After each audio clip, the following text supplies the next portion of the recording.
Alors, là, on va s'attaquer aux sorties de zone. Donc, sortie de zone, ça veut dire qu'on a récupéré le palais. Souvent, on le place derrière la cage pour se protéger.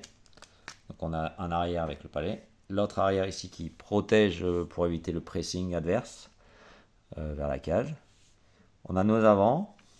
Eux, qu'est-ce qu'ils vont faire? Ils vont venir le long de la bande là, faire un appel assez bas en fait, hein, pour recevoir une passe. Lui, il va choisir soit ce côté en fonction de la pression adverse. Admettons qu'il sort ici, il fait une passe bien propre là, donc nous on a notre avant qui était descendu, et donc il va se retrouver ici avec le palais.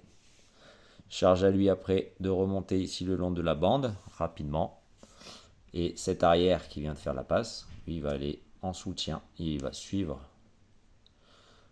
son avant qui monte le palais. Lui, il va garder ce couloir central de protection, et lui, il va pouvoir aller faire un appel vers l'avant. Donc ce schéma de base, l'avantage, c'est que c'est simple. Techniquement, il y a juste un freinage et repartir avec le palais. Ok, donc dribbler.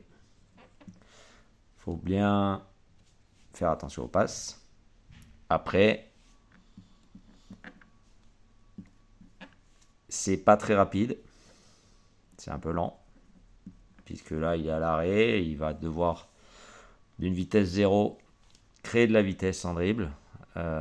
Donc ça va dans les premiers niveaux de jeu, mais si ça commence à monter en niveau, c'est assez limité comme système. On ne peut pas s'arrêter qu'à ça en tout cas, de temps en temps on le réutilise.